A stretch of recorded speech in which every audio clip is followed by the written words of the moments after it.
Hey, CNFers, this episode is affiliate sponsored by Liquid IV, and I gotta say, it's a delicious way to rehydrate and fuel those endurance activities, or if you just want to zhuzh up your water. As some of you know, I've been training for the unsanctioned Mackenzie Marathon, which must be postponed. My fitness is not coming around. I'll say just a little more about that in a second. Yeah. Anyway, Liquid IV is in my bottle. It's some tasty stuff. Been a big fan of the lemon lime. Non-GMO, free from gluten, dairy, and soy, so you know your burly vegan digs it. Get 20% off when you go to liquidiv.com and use the promo code CNF at checkout. That's 20% off anything you order when you shop Better Hydration today using promo code CNF at liquidiv.com. And it's an affiliate partnership, so Brendan only gets paid if you buy stuff, so think about buying some stuff. I like the sound of that.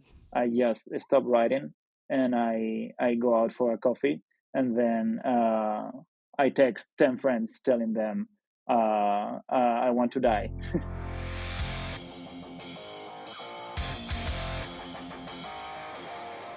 Oh, hey, CNFers, it's CNF Pod, the creative non-fiction podcast, a show where I speak to badass people about telling true stories. I'm Brendan O'Mara. Yes.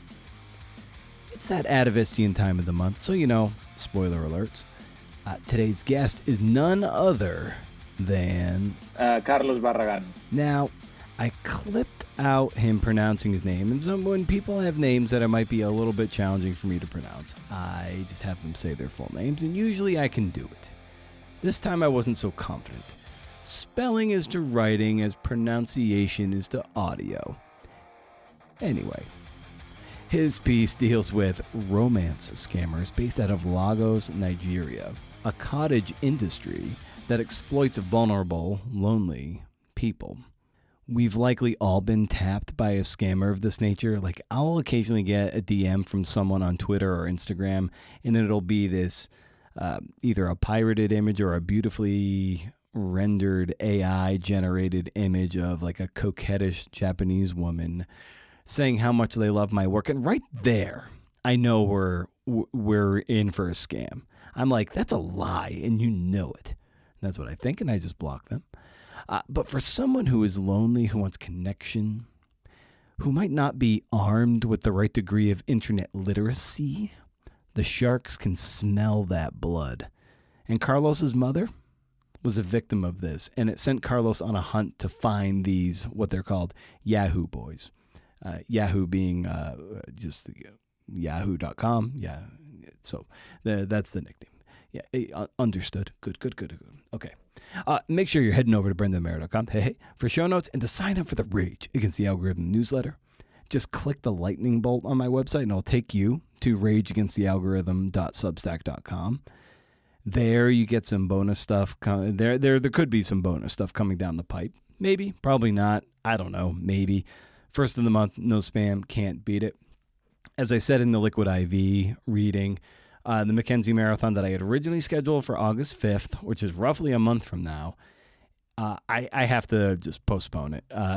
My fitness, I'm not missing workouts, but my fitness just isn't coming along at the pace I'd like. And it could be a disaster. So I'm probably going to have to punt on that for like 2 months. So if you planned on it, and there was one person who did plan on joining me, if there were more, a rain check is in order and a new date will come down the line. But for that one person, I'll reach out to you and I'll let you know. Or you can do it. It's up to you. Whatevs. If you dig the show, consider sharing it with your networks so we can grow the pie and get this CNFing thing into the brains of other CNFers who need the juice. You can also leave a kind review on Apple Podcasts so the wayward CNFer might say, shit, I'll give that a shot. And speaking of reviews, we got a new one.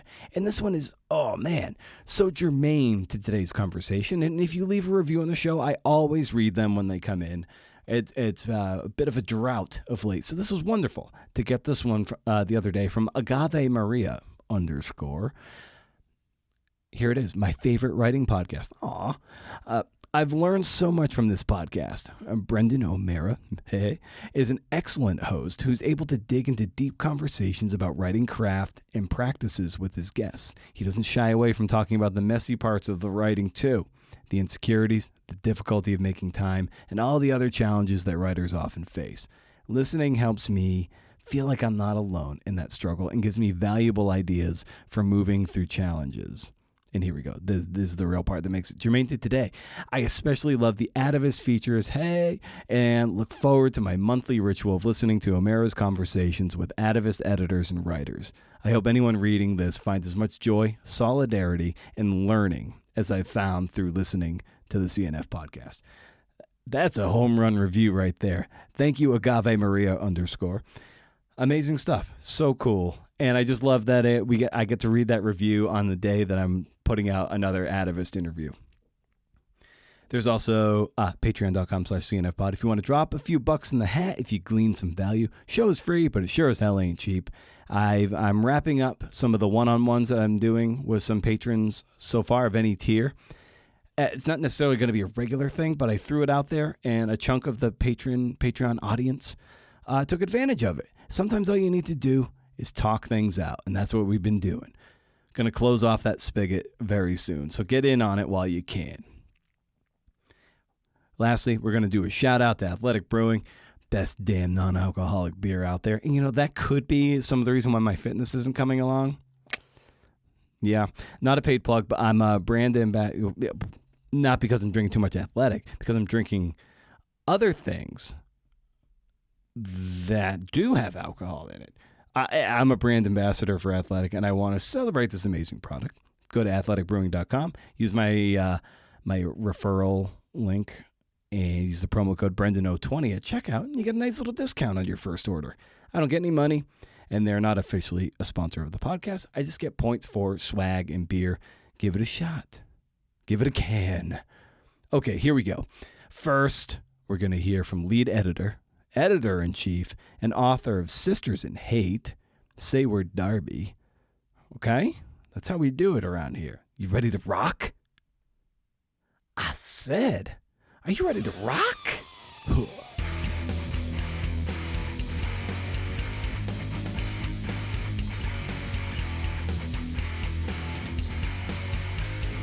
Most recent podcast review, towards the end of the review, a nice little review. The person says, I especially love the Atavist features and look forward to my monthly ritual of listening to O'Meara's conversation with Atavist editors and writers. She's the first person, I believe it's a woman, who mentioned the Atavist things in a review. So it's like, I wanted to share that with you as we got going. Oh, that's so nice. Thank you to that reviewer, and I'm glad you enjoy listening to me and Brendan and Jonah and the writers chat with each other. Yeah, and I've been talking with some of my Patreon folks. I've just been doing some one-on-one 30-minute calls, just whatever they want to talk about, advice or stuff of that nature.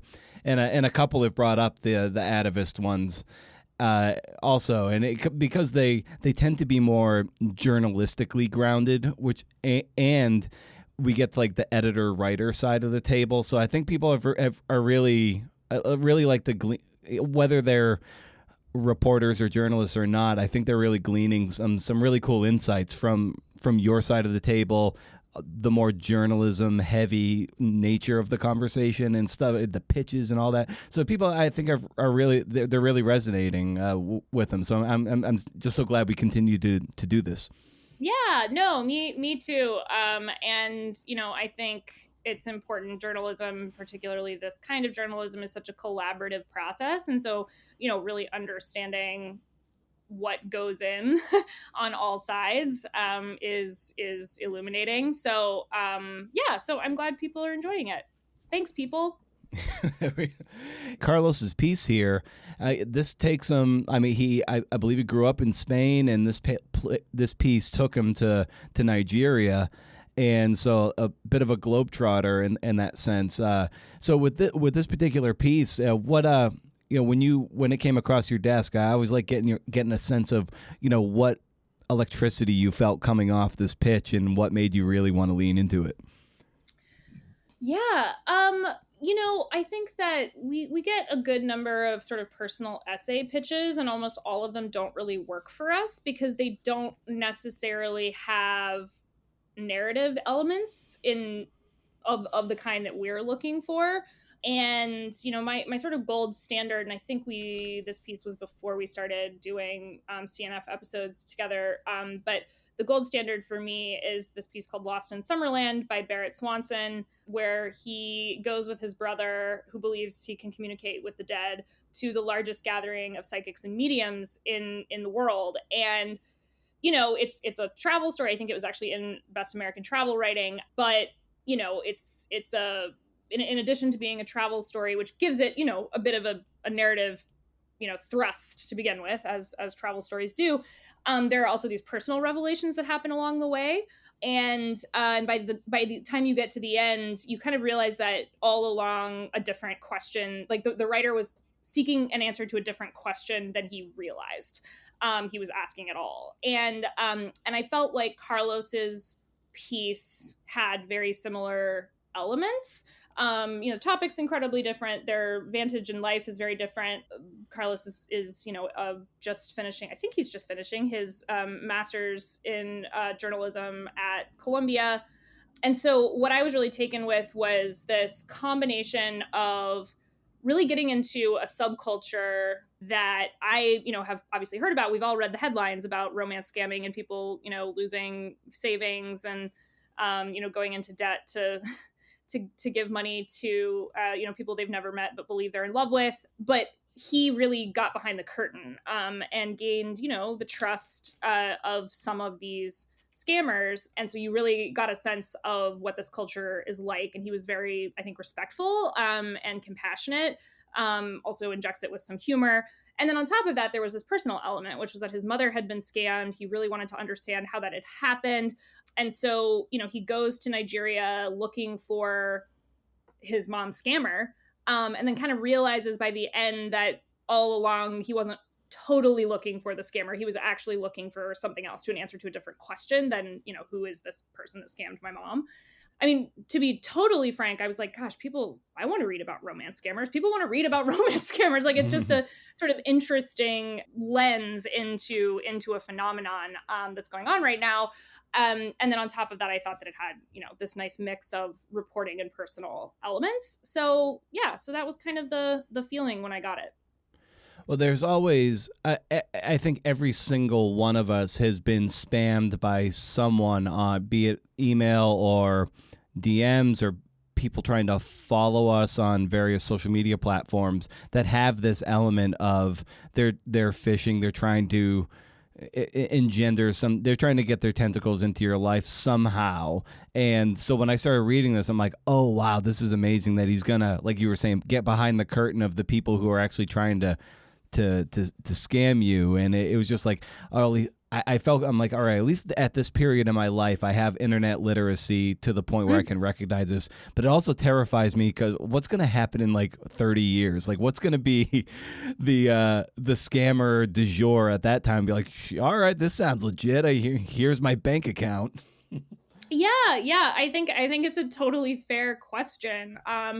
And one section of the piece I actually really like is how he quickly, but I think pretty thoroughly, sort of shows the ways that scamming of this variety has evolved, and, taken on new forms, taken on new targets. And then also, I think there's the section that begins, it's like cons beget cons and scamming evolves or something like that, because there are also con artists who are conning the con artists. Like, it's just this, kind of fascinating ripple effect that I think he's able to illustrate really nicely. And I do think, he does a really good job of countering the notion of, oh, this would never happen to me. I would never be so quote unquote stupid. I would never be so vulnerable, by way of his mom, especially, I think, someone that he loves deeply and who was very candid in the story, and with our fact checker, I should say. As I understand it, she's invited our fact checker to have coffee with her when she's in Madrid next time.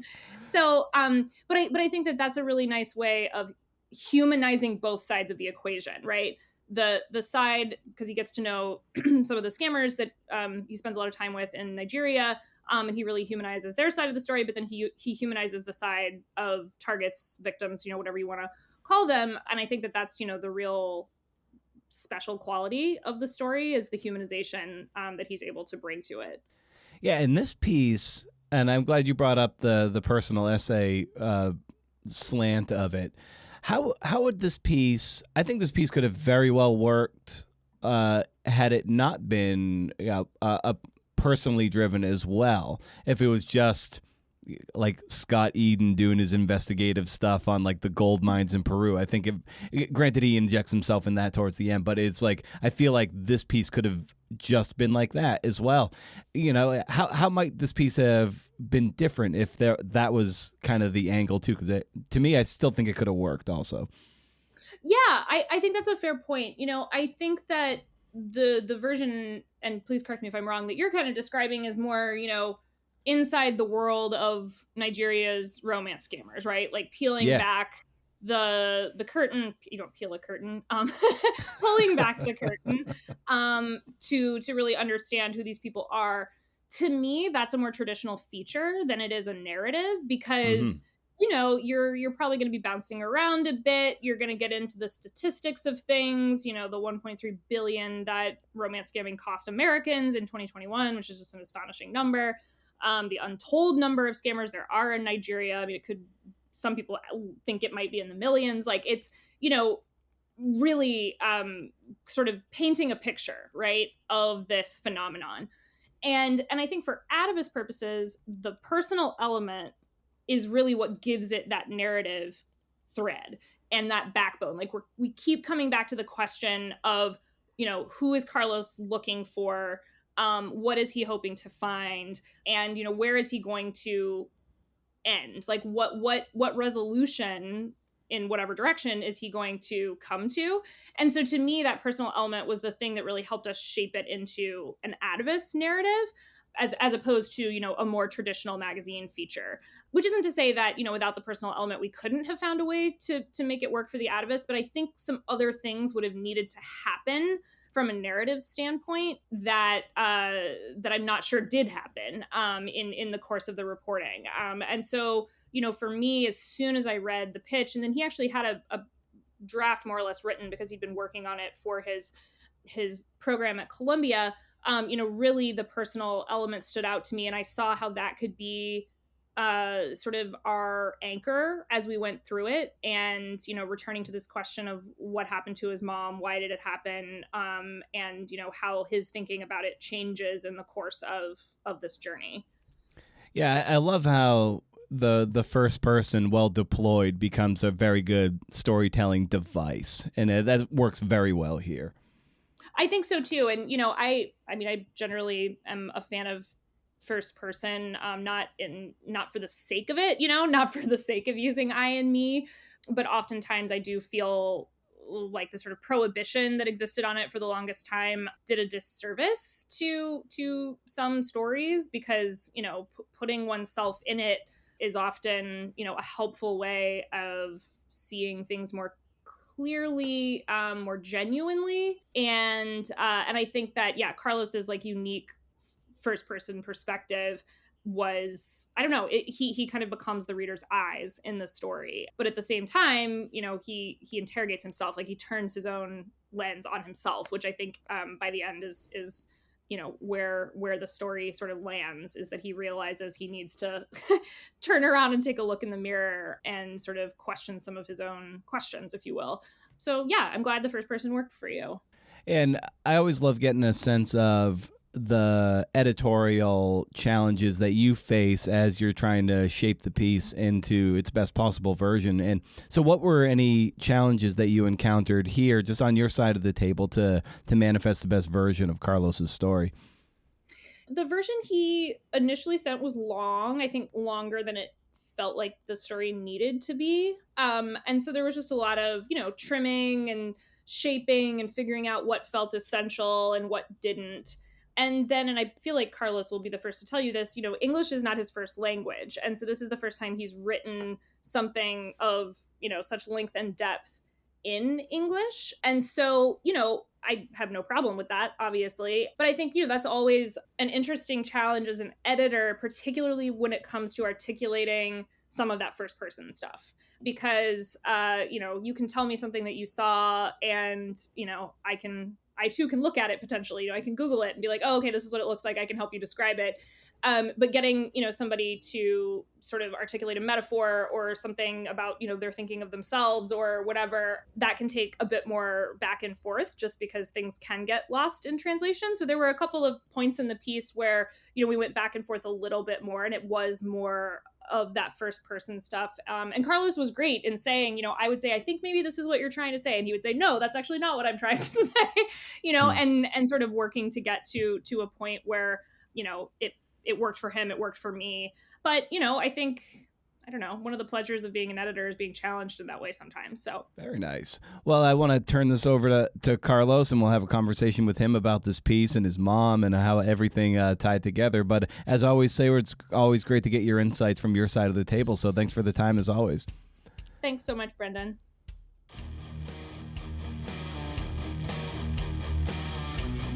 Pretty rad. Awesome. Yeah, I love that. Love getting the insights on that side of the table. But we're all on the same side of the table. You get it. Thank you, Sayward.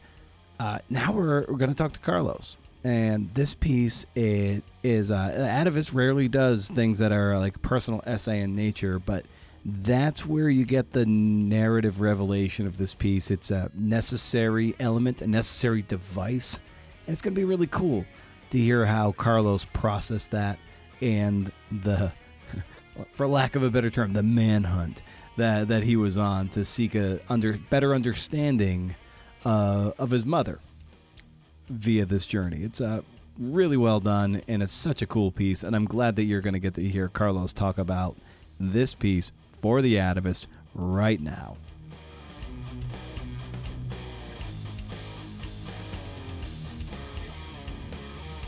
Story got on your radar because of these romance scammers. One got in touch with your mom. So why don't you just kind of take us to that moment of how you arrived at this story, and specifically, how your mother was initially affected by it. Well, in 2015, I was 19 years old. I didn't even know that I was a journalist. I was studying at the university. And my mother, who was a single mother for her, almost her entire life, was looking for a partner, and she was very frustrated. And I remember when I talked to her and I encouraged her to try Tinder because she wasn't having any success. And at some point, she was very excited about a guy that she had met on Tinder.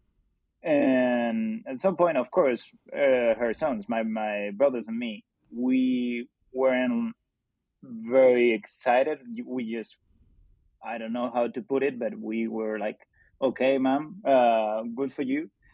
Mm-hmm. So we didn't pay we didn't pay any attention at all, which is important to understand how why it ended, how it ended. But at some point, my mother kept telling us about this guy, and of course, many red flags. We saw many red flags, and at some point, we discovered that this guy was an American soldier based in Afghanistan. Of course, when we knew that this guy was supposedly in Afghanistan, it raised a lot of questions. So, long story short, my mother at some point told us that the guy was gonna send gold bars, solid gold bars, to our house, and at that point, I was like, "This is a scam." But how I'm gonna prove to my mother that this is a scam?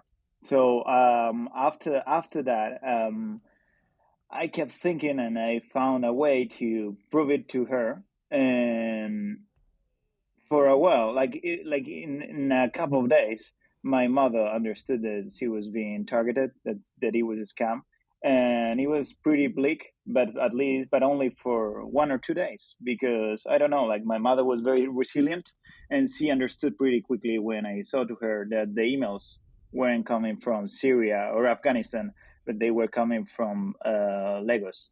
Nigeria.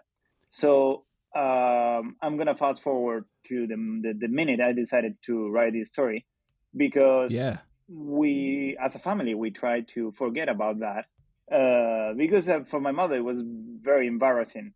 But like, can like imagine, she had told all her friends and her family members about this guy, and suddenly people asking about this guy, like, how is Brian? Well, Brian, how funny it is that Brian is not Brian. So after 3 or 4 years, I became a journalist, and I started working in a newspaper in Spain.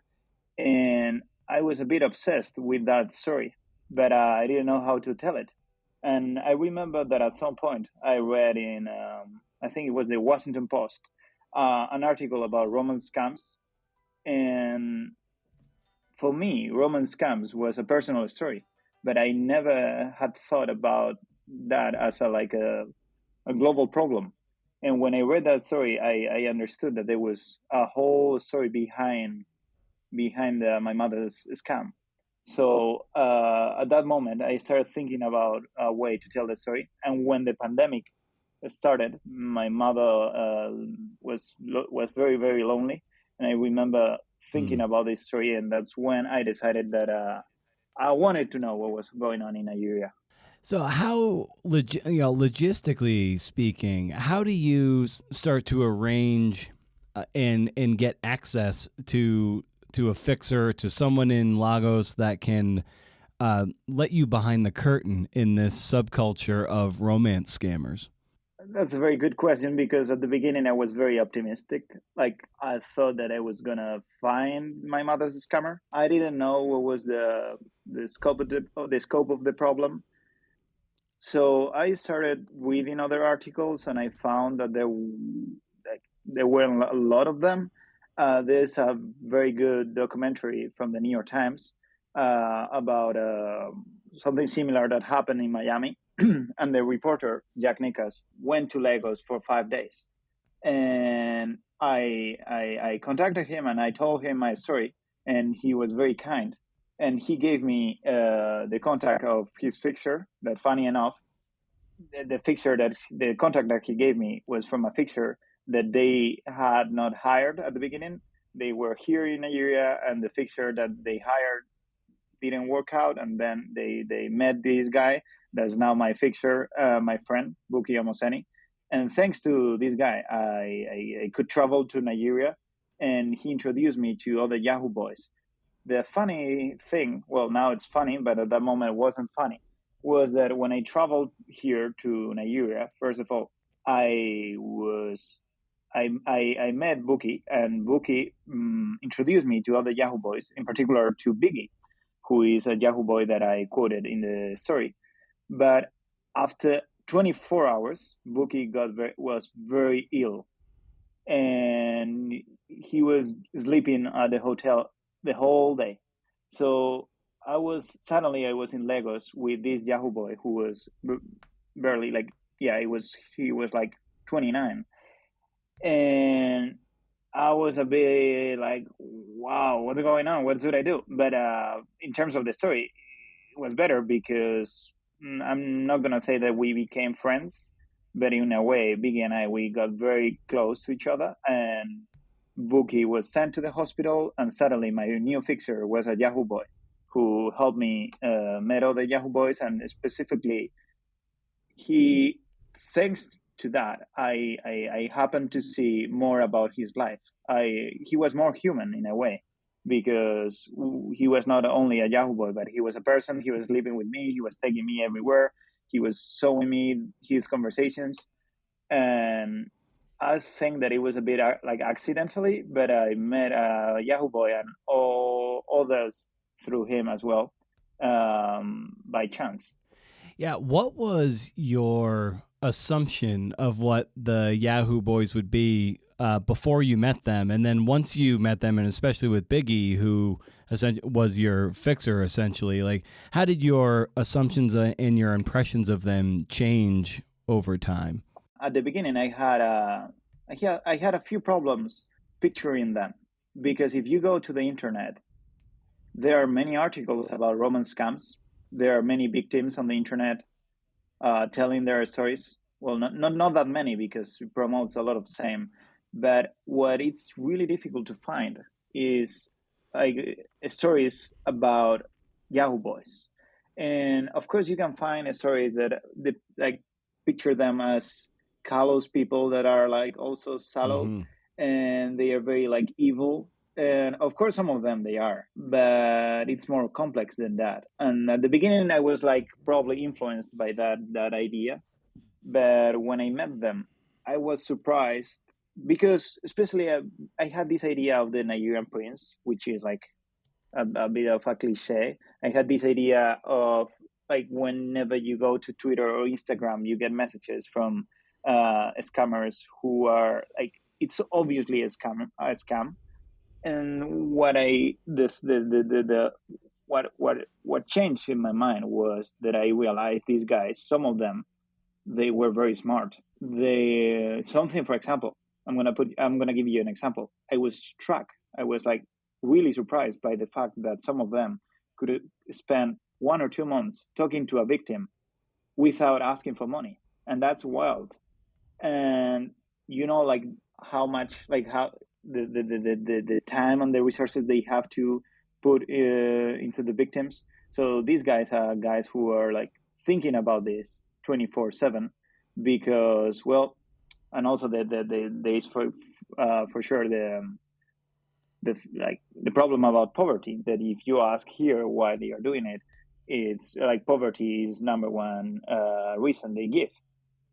So probably what changed most was that at the beginning I had this idea about them as being like monolithic, like something that it was like one dimensional. And now after reporting and after talking to them, I see them as human beings. Like, of course, they are doing evil, but some of them are more evil than others. Some of them are more pushed by their circumstances and they know that what they are doing is bad. Others are not. Like in every kind of industry, you can see that, well, of course, they're like more three-dimensional characters. What they're really exploiting, and what you write about too, and this was just further exacerbated by the pandemic, is just the pretty much an epidemic, especially in the United States, of like loneliness.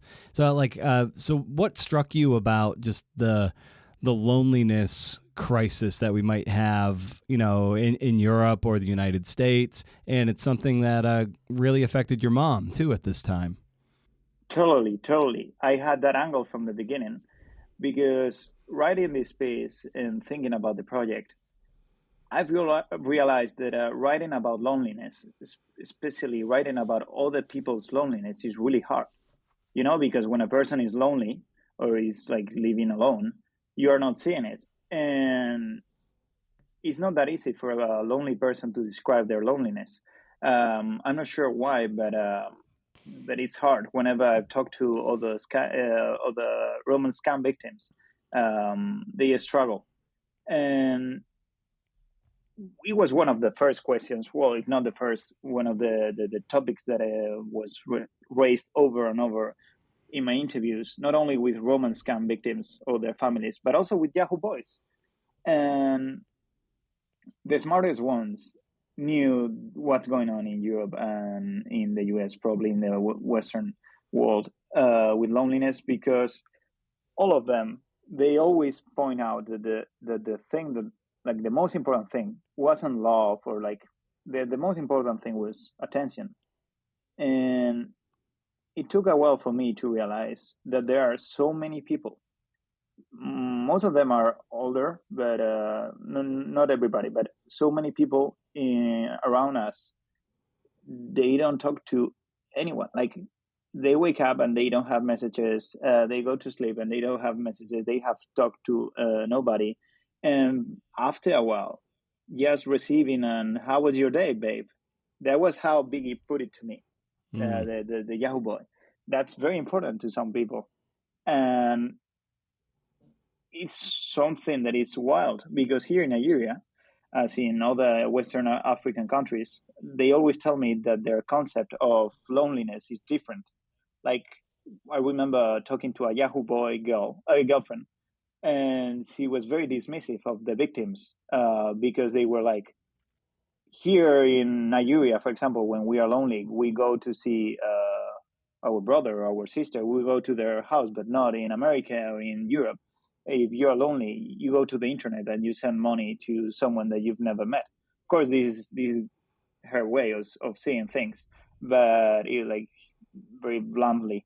But it was an issue that it was brought up in every conversation I had because they know what's going on in America and in Europe, and they take advantage of that for sure.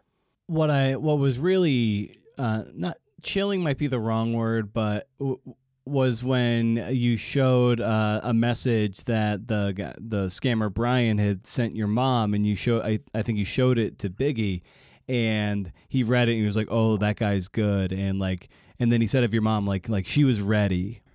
Yeah, totally, totally. I remember it was with Smart Billion, who was biggest friend, and I usually ask all the Yahoo boys about my mother's emails because I wanted to know what they thought about Brian. Like I call him Brian, but of course his real name is not Brian. But I remember that moment, and Smart Billion, you have to like remember that these guys, all they do is like all they do is talking to other people online, so they know when they are closer to receiving money because every minute they spend talking to someone who is not gonna send them money, they are losing money because they could be talking to other victims. So whenever I asked them how many people have you talked to, they were like hundreds, you know. And when he told me that my mother was ready, only by reading a couple of emails, because my mother deleted most of the emails, and we only had a thread of emails. And I was, you're right that chilling is not the right word, but I was surprised by how close we were. Because another thing that the scammers told me was that maybe Brian was good, but maybe he should have waited a few weeks more because if he knew that my mother had sons, he knew that at some point my mother would ask her sons. So they have this intricate, like complicated way of seeing things. They are very, very cold-hearted. They calculate everything very well. They also made me see that maybe my mother's scammer rushed a bit, and if he would have waited a bit more, maybe he would have got money. But yeah, it was quite a moment when the guy was like, "This guy is good. Your mother was ready." And for the writing of the piece, how important was it for you to use the personal through line of like you and your mom through this piece that kind of carries the reader through it, that as a device? Yeah, totally. I've also thought a lot about this. Big one, probably in terms of the reporting, the story would have been completely different because these people, like, they were hard. Like, it was difficult to talk to them because for them it was like, why am I going to talk to you if you're gonna like do an expose? And in the end, my business is gonna be like threatened. So the idea that I was a son of a victim, weirdly enough, strangely enough, for the scammers, they were like, "Yeah, I understand you." So also because they were like my age or something similar, I'm 27, and they could relate to that. So I think that the reporting made the writing like personal as well. And another thing that it was important was to tell the reader that I had something like this happened to me and to my mother because I wanted to humanize the scammers, but I also wanted to tell the readers and specifically the victims. My mother was a victim, so I wanted to find a balance between both worlds, which is always difficult. And I thought that doing it like with the first person was the only way to to find that balance. And also another thing that it was important, I did this on my own without almost like at the beginning I didn't have any resources. So what I wanted to tell the reader was this is my story. This is not the story of every Yahoo boy, or this is not the story of every Roman scam victim. I wanted to be humble in that sense. And I think that sometimes the first person in writing conveys that message very well. And that was my goal. Yeah, I love there's a moment in the book that's really in your article that's really touching. And my parents split up when I was 12, and I more or less was. I had a very much older sibling, so she was kind of out of the house. So I was essentially it was just like me and my mom, and I similarly kind of kept myself just entertained. As you wrote, like to keep myself company, I made up stories, and I also spent countless hours in front of my PlayStation, pausing between games or levels to look out the window and wonder if the world outside was getting away from me. I don't remember feeling particularly sad, just empty, like a shoebox without shoes in it. And I just found that really touching and actually really relatable. And I don't know, maybe you can just put us in your shoes a little bit in that moment of just what it was like for you as a kid, and your mom and when your parents split up. Because I come from I was a journalist, and at the beginning it was a bit hard to write something personal. But when I was thinking about the piece, I think that it was important to tell the reader that I also have my own conception of loneliness. Probably everybody does, because I think that everybody goes through a period of loneliness in their life. But when you're a kid and your parents go through a divorce, my perception or my thinking about it is that you get older very quickly because you see things that other kids do not see. So that distance between you and the other kids that are your age makes you probably more lonely. And as I say, it wasn't something that I thought about it like, oh, I'm so miserable. But it was the distance between me and the people around me that kept surprising me. And I just thought, like, I've thought a lot about it. And, when you are 12, when you are 13, you don't have the distance to know that it's happening to a lot of people. You just have your little story. Yeah, you are like the main character of your story. So I remember thinking about that quite a lot, and probably being a bit dramatic about it. Yeah, I remember that I couldn't sleep, for example. So, like, I was alone at home because maybe my mother wasn't at home, and I couldn't sleep. And I kept thinking about what it was to be alone, and I kept thinking if other boys or girls were alone too. Yeah, and towards the end of the piece, you write that it wasn't necessarily about finding out who scammed your mom. It was about trying to bridge the gap between your sense of your mom and her sense of herself. And how did that gap narrow throughout the process of reporting this piece and writing this piece? At the beginning, I was thinking about this as the perfect narrative arc. Even if I didn't find him, well, no, I wanted to find him because I imagined this perfect narrative arc where, like it was too tight, too Yeah. perfect. And for the story, I thought that was it. And also because I thought I had this idea in my mind that if I met Brian, he would tell me something about my mother that I didn't know. Because, I mean, I'm sure that this happens to everybody when they look at their parents and they get older and suddenly they are taking care of their parents in a way. And they look at them and they think, there are so many things I don't know about you, even though we've spent so many hours together. And probably that distance between my mother and me was a line about like a line from Philip Lopez. He told me once, like parents before being parents, they were human beings, and I love that quote because I find it very relatable in the sense that, of course, my mother had her own thoughts, her own fears. Like there were so many things that I didn't see or I didn't think when I was a kid that I don't know what's going on in her mind.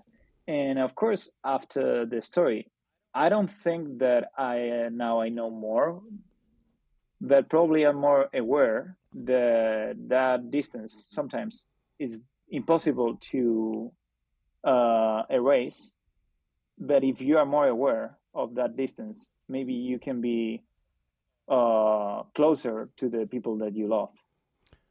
Yeah, that leads to my next question, which was like, how did this journey, personal journey of this kind of exploration, how did this change the just change your relationship with your mother, or at least maybe change your understanding of your mother? Well, first of all, I have to acknowledge and thank her for being brave, Right. Yeah. Yeah. because if she had told me, look, I don't want my name on the story, I don't want you telling the story, it's so embarrassing.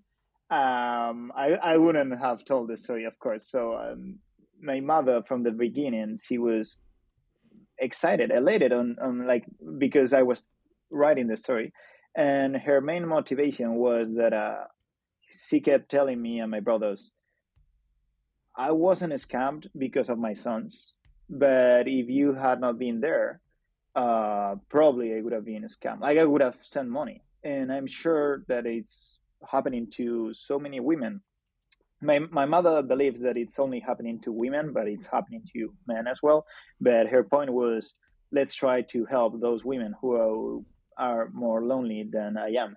And from the very beginning, she was eager that I was telling her story. I would say that as my personal journey, from the beginning, I had a very close relationship with my mother, but probably now I'm more aware of the things that she did for us, for me and my brothers. When you look at all the people, when you look at your parents, especially if they are divorced, when you look at a single parent, there are so many things that you didn't see, the efforts they made, the struggles they went through, that you kind of forget.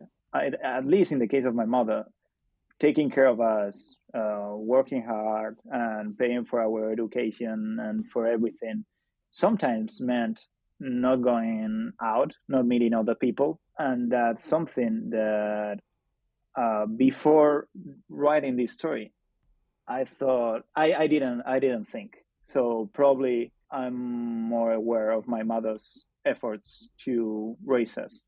And so far as the sitting down to write this piece and get your head around everything with your research and your reporting, like what is the your practice in how any idiosyncratic routines that you adhere by so you can get into the right headspace to start writing? Well, first of all, I need to have a beginning. I struggle a lot writing a piece if I don't have like an image, like an initial image where I can start like the piece. It doesn't matter if after that I change the beginning a bit, but I keep reading the piece every time I'm writing it. So at some point, I need to have a beginning very advanced in a way. So then with this piece, I'm gonna say, like, I'm gonna tell the truth. I struggle a lot with the structure because it was a difficult piece to write in the sense that there are so many different angles and so many different voices that sometimes I struggled a bit.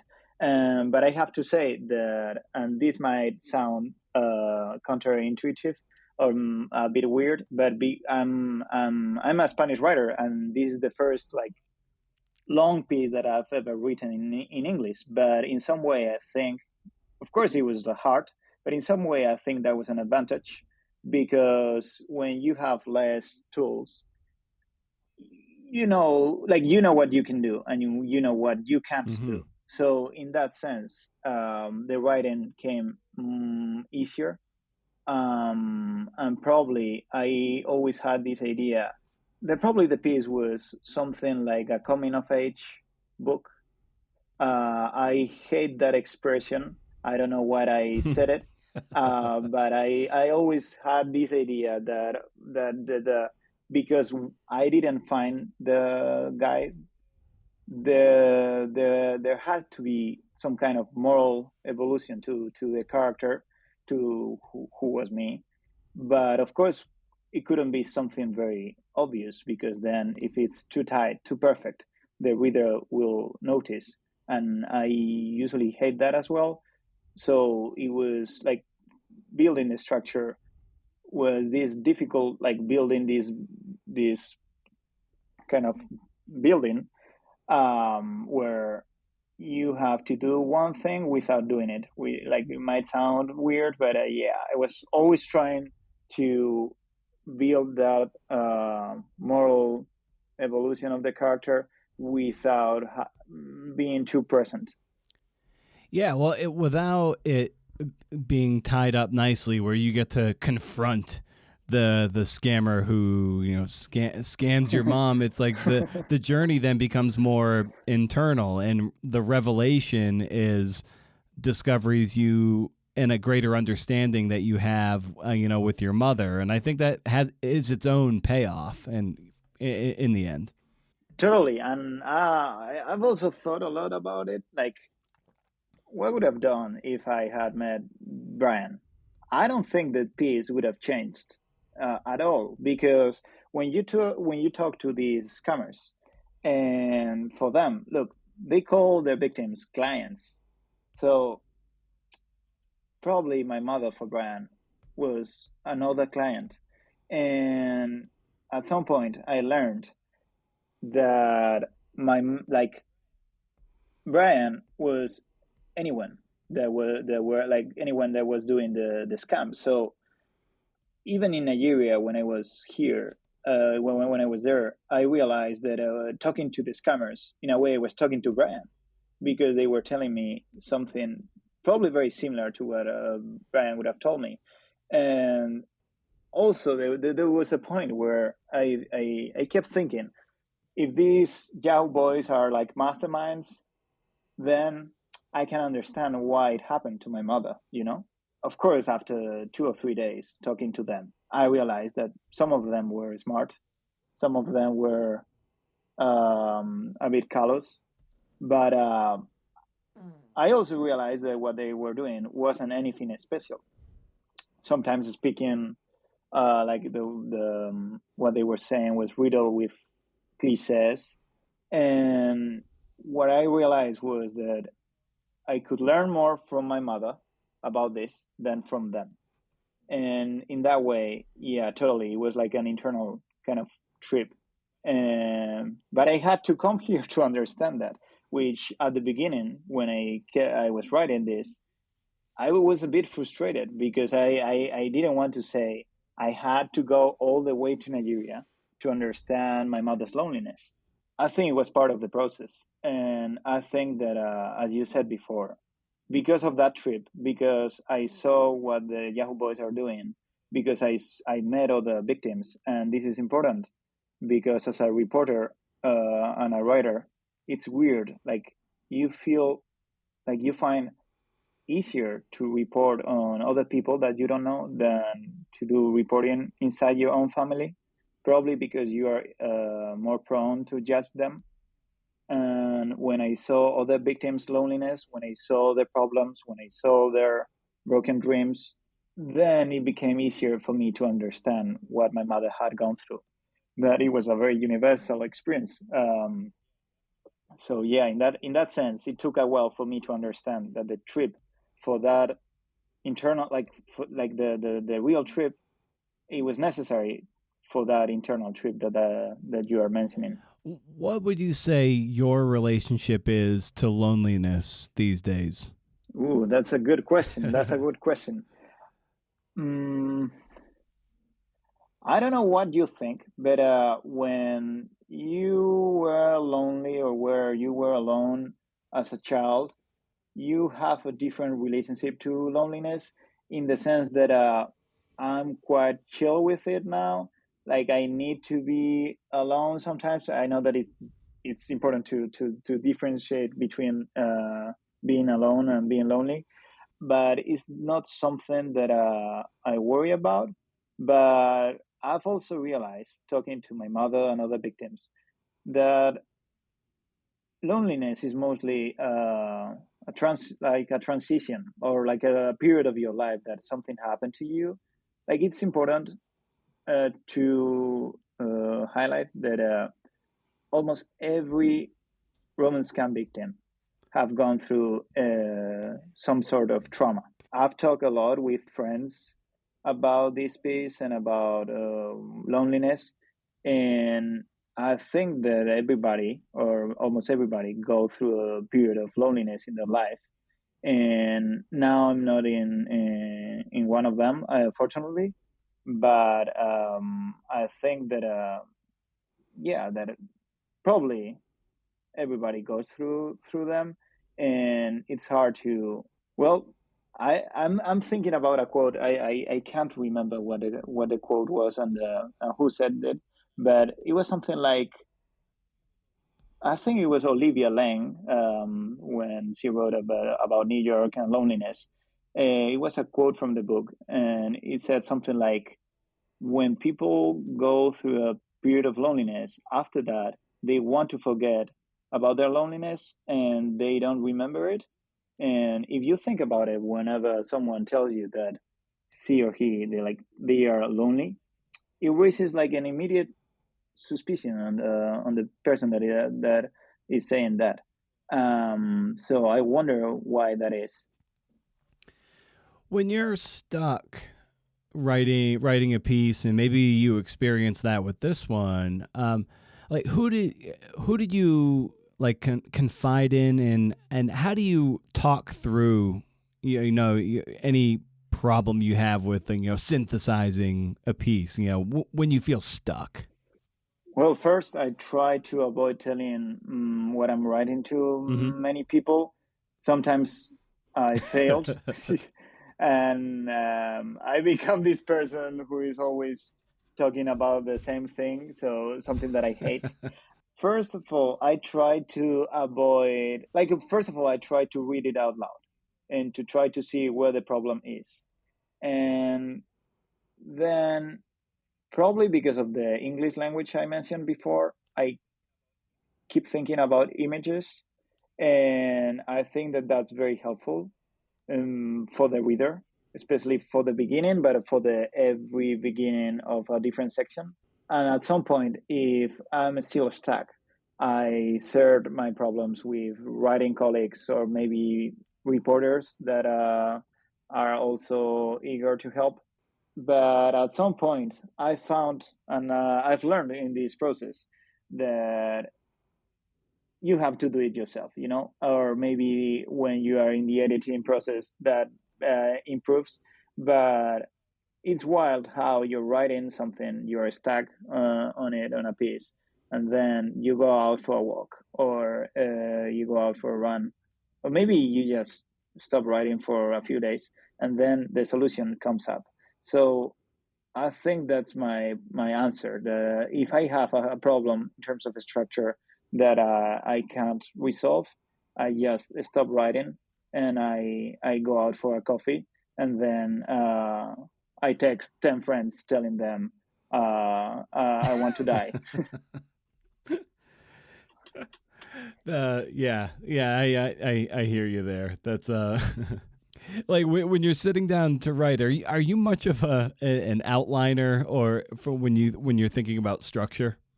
That's a good question. Am I an outliner? Yeah. I need to print the article. I need to see it on paper, so I can see where the problem is. But also, I try to again think in images. So probably I divide the different sections in images. So probably, yeah, I do that. Yeah, and when you're, some reporters, they really love, the research and reporting phase. Some like the writing. For you, where do you feel most like alive and engaged in the process?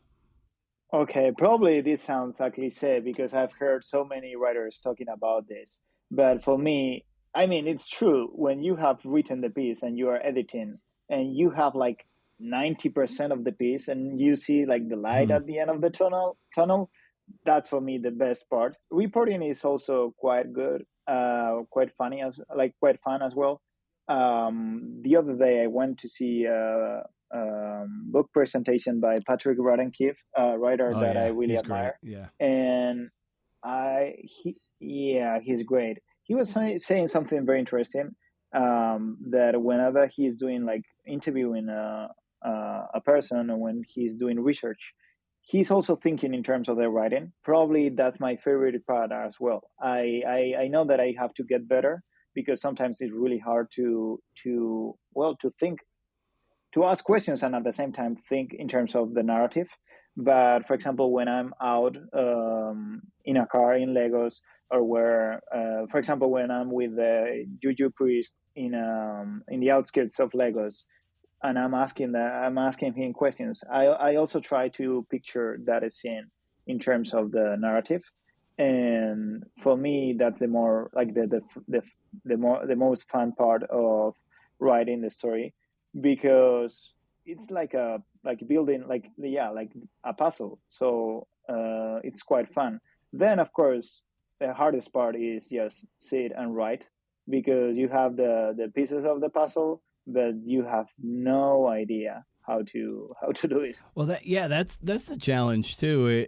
Early on, like almost trying to see the shape of a piece inside your head as you're reporting it. It's a fine balance because you're like, I want to just let the reporting tell me what the story's going to be, but also you have to kind of think, oh, what is the shape of this, or what is it I'm really trying to say, and that can also shape your reporting. So it's like one, yeah, like one is like Totally. very passive but important, but the other is a bit more pointed, if that makes any sense. Oh, totally. I agree 100% with you. Because at the beginning, and also with this story, for example, like I was doing interviews, and for example, I had an apartment in mainland Lagos, and people like, for example, Yahoo Boys came to the apartment, and the interviews went great. But in terms of the narrative, I realized that it was very. I was stuck in the apartment, and there was no movement. And this is important, but at the same time, if you are thinking too much about the narrative, you are in a way closing the door for other stories. It's a contradiction in itself, but sometimes when I get relaxed in an interview, when I am like, okay, I'm not gonna think about anything else. I'm just gonna go with the interviewee, like whatever he or she wants to tell me. And sometimes they take you to incredible places. Like they tell you stories that are wild. And if I have the feeling that if you are too busy thinking in terms of the narrative, you don't get good answers because your questions are too tight, Mm. too perfect. You don't realize that the questions that you bring are just like an idea that you had before meeting this guy. So I totally hear you. I think that it's hard to find a balance, and you have to think about both at the same time, which is, yeah, really, really hard. And you mentioned Patrick Radden Keefe. I wonder who else might be, writers and or journalists, narrative journalists who you deeply admire, and whose work that you want to emulate and imitate and become, ideally. I mean, Patrick Radden-Keefe for me is kind of like my Yeah. idol. Every book that he's written is like amazing. Probably I'm trying to strike a balance. Here we go, trying to compare myself to Patrick Radden-Keefe and Emmanuel Carrère. I really like the first Emmanuel Carrère, the French writer, because he combined the first person with reporting. And but I'm talking about the first Emmanuel Carrère, his first books, because there's something very liberating about the idea of writing from the first person, especially if you don't have the New Yorker resources, for example, where like you can spend 6 months reporting on something. It's very liberating because it's a way to say, this is my story, and probably there are others as well. And I really like, for example, I don't know what's the English title of the Manuel Carrer first book, or the most famous book. I don't remember. I think it's the adversary. The adversary. Okay. I don't know if you have read it, but it emulates True Blood, in Cold Blood, sorry. But Carrer was very dismissive of Capote because in a way, the beginning of Emmanuel Carro's book, that in long story short, his book is about a guy who pretended to be someone else. No, who pretended to have a job, and after 15 or 20 years, I don't remember, his family was gonna uncover all of it. His family was gonna discover it, and when he was gonna be discovered, like when he was like, people were gonna know that he was a fraud, he killed his family and he tried to kill himself. And he didn't. And Emmanuel Carrère started talking to him while he was in prison. But my point is that that book starts with the day that this guy killed his family, I was doing something like with my kids. And I think that that's very powerful and very liberating as well. And I aspire to strike that balance. But there's another writer that I really like. Actually, I've read only one book. I read this book like 2 weeks ago, but I'm completely when you read a book and you're like, this is the best book I've ever read, probably because it's the last book that you read. But it's called Ghost of the Tsunami by Richard Lloyd Parry. It was published probably 5 years ago, and he's a British reporter that lived in Japan for many years. And the book is about the tragedy of the 2011 tsunami, but he tells the story of a specific village that suffered the greatest loss, and he does it in a way that is very compelling and very human. And you can see him through the piece. But what I really loved was that I kept thinking, how did you do it? Like in terms of the reporting, how did you do it? And to go back to Patrick Rodden Keefe, he also said something that is true, that whenever you start doing this, you don't read a nonfiction book ever the same, because if the book is so good, you keep asking yourself, how this person do it, how did you get this info from them? Because in terms of the writing and the reporting, that relationship is very difficult to achieve. So in a way, I'm probably telling you my idols, my like literary idols, but at the same time, reading the books is a problem because I keep thinking, how the hell are they doing this? Well, that's the curse of becoming a writer, is that reading in and of itself is never the same, because you start reading as a writer and you start trying to decode it. So some of the magic goes away because you're like, how are they doing this? I need to do that. I want to try this. And instead of just like surrendering to how good it is, you're like trying to figure it out. And in a way, it kind of ruins reading in a way. Yeah, totally, in a way. But at the same time, that's the way you can learn how to do it. Because I remember one advice, like from one professor, she told me, if you want to write this story, go to the places where they are publishing these kind of stories right now, print their stories, and start dividing the story into blocks, into different sections. Try to think how the writer thought, like how the writer drafted this story. Try to think like them. And it ruins the story, but you learn a lot from taking the pieces that your favorite writers have written and thinking how they solve the problems that you are having, right? Like, for example, how I'm gonna solve this problem that I have here with this transition, or how I'm gonna solve the problem of what happens if I bring this character too soon and then it disappears. How I'm gonna help the reader understand or help the reader remember this person later on in the text. There are so many tricks that you can learn from reading these people that it's wild.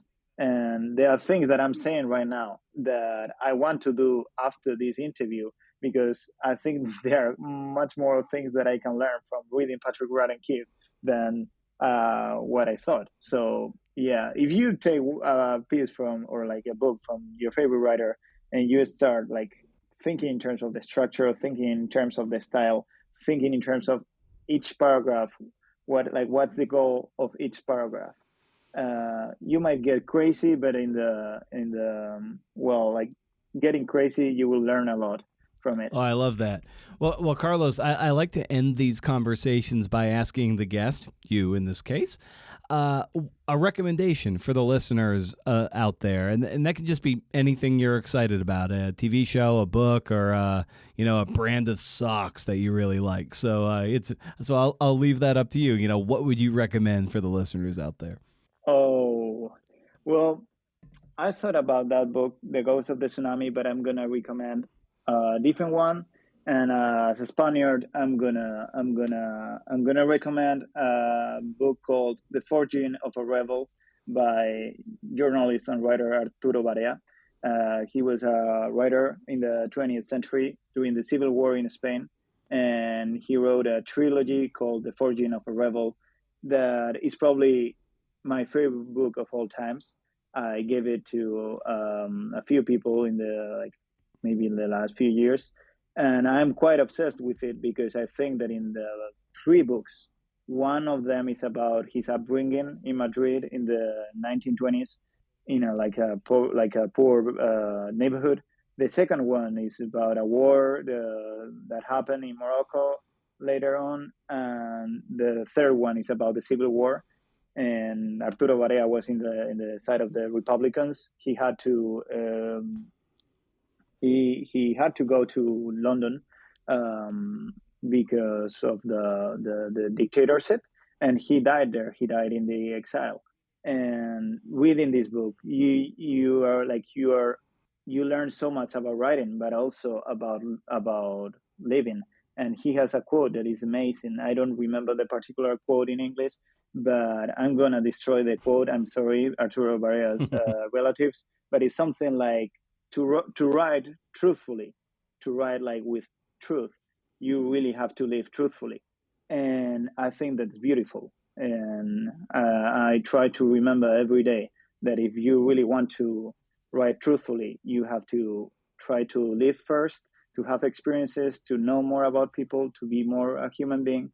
And I hope that we writers remember that every time we try writing. Well, that's amazing. That's a great place. That's a great place to end our conversation. That's really insightful and really brilliant. I think I'm going to be chewing on that one for the rest of the day. So, so Carlos, thank you so much for this piece that you did for the Atavist, and of course, thanks for coming on the show to talk shop. This was really fun. Thank you for having me. I'll keep listening to other conversations with future Atavist writers. Fantastic. Thanks to Carlos. Thanks to Sayward. Amazing piece for the Atavist. We did it. We got through June. Tomorrow's my birthday. July 1st. Canada Day. Number 43. Ooh. Don't forget to rage against the algorithm with me over at Substack. I've pulled way back on Instagram and Twitter. I just check Twitter like I check email. These days, I barely put anything there. Having more fun with Substack, even though the audience isn't quote unquote as big. Using notes instead of tweeting, and then really leaning into the newsletter aspect of it. It's more fun. I think it's a little more pure, at least right now. Who knows what's going to happen? Rage Against the Algorithm. .substack com. So sometimes I wonder what the fascination is with wanting to know artists and, in our case, primarily writers, routines. It's this creative voyeurism, and I can't get my head around why we care, but we really do. On some level, we're insecure, I think. And if we listen to how Andre Debussy III or Joyce Carol Oates or Roxane Gay, how they grease the gears to write, well, maybe we can, one-click shop or add to cart and use some trial and error to strengthen our own practice. Sometimes I think that might just be a means of procrastinating, of putting off doing the work. If I just try this new thing, then maybe this is going to be the thing that does it. Yeah. I've grown less concerned with other people's routines. I used to be obsessed about it, and I still sometimes ask about it. I used to love when Tim Ferriss would ask his guests that, but then I just kind of outgrew that podcast a long time ago. I wonder how many people have outgrown this one. That's a riff for another day about outgrowing a podcast and a guest, an interviewer. I am thinking out loud, so I'm going to stop doing that. All I'm saying is, all I care about is whether you do have a practice, something repeatable. And that gets me to a great quote I pulled from Easy Strength Omnibook by Dan John, a revered strength coach. He writes at one point, if it isn't sustainable, repeatable, and doable, I don't do it. That's the thing with writing, be it an essay, a book, routine. If it isn't sustainable, repeatable, and doable, you won't do it. The ethos of Easy Strength is not really to feel the burn. Do the same thing every day, very low sets, very low reps. When weight feels light, add weight. If it doesn't feel light, stay the same or maybe take some off. Idea is to never miss a rep and never miss a workout. Over time, you slowly get stronger. You might not get chiseled, who knows? That's for Instagram. But you get stronger. You might be useful. You might be someone who can actually help a friend lift his canoe up onto the top of his van. That makes you useful and a good neighbor. Slowly is the problem. People don't necessarily have the patience for slowly, and I get it. But slowly is, wait for it, sustainable, repeatable, and doable. We're attracted to marathon writing sessions or 1,500 words a day for a month. Feels good for 2.5 days. Then you hit the wall, and suddenly you're trying to squeeze water out of granite. Invariably, you give up. I understand nobody can write every day. I understand that binge writing's a thing. You find it in your schedule and you do it. That's no judgment. But I'd rather see you never get, quote unquote, sore and start just by writing, 100 words a day, maybe 5 to 10 minutes and cut it off. When that feels too light, add weight. Maybe up the word count a little bit. Maybe one day, you're feeling good. You're just in the flow, and to stop would be more painful than to keep going. So you go boom, and man, you spit out 2,000 words. It's seductive to hammer and crush, be it in the gym or in art, and it makes for great social media content. But that becomes, in and of itself, performative, and that's gross. And you're better than that. I know you are. Sustainable, repeatable, doable. Love that, baby. So stay wild, see you in efforts. And if you can do, interview. See ya.